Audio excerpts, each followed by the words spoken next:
भाई हमने लोग देखा था कि भाई एनपीएल तो जैसे तैसे करके खत्म हो गया, मगर एनपीएल में बहुत बड़ा समस्या है क्या कि ग्राउंड को लेकर। मगर ग्राउंड उतना अच्छा उपलब्ध नहीं था जो कि एनपीएल अच्छा से हो सके नेपाल में।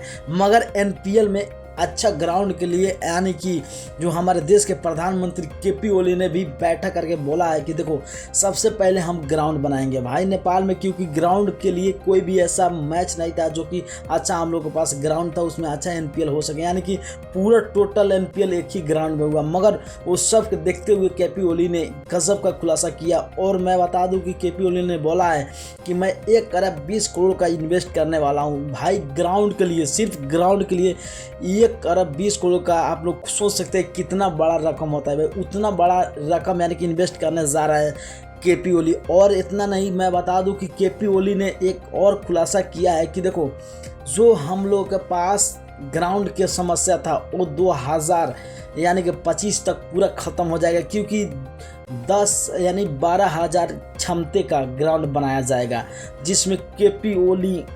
और मैं आपको बात करूं कि नए 5 ग्राउंड का बात किया है, तो देखते हैं कितना ग्राउंड बनते हैं। और इस तरह के ग्राउंड दिखेगा जो बनेगा अपना ग्राउंड, कुछ इस तरह के लाइटिंग के साथ साथ हर एक व्यवस्था इस तरह होगा तो भाई बहुत ज़्यादा हो जाएगा। क्योंकि एनपीएल में हम लोग देखें कितना ज़्यादा प्रॉफिट हुआ है, यानी कि एनपीएल का क्रेज देखते हुए सबको पता है कि भाई जनाकू बोलते हो एनपीएल जीत गया, मगर भाई सच में यार हिला दिया। अगर एनपीएल को कोई भी लीग से तुलना किया जाए तो भाई सेकंड में आएगा, सबसे पहला स्थान में जो आईपीएल आता है और सेकंड में के बाद दूसरा लीग। अगर चैनल पर नए हो तो सब्सक्राइब कर देना, लाइक करके बेल आइकन घंटा दबा देना और फेसबुक देखे तो फॉलो कर लेना। बाय।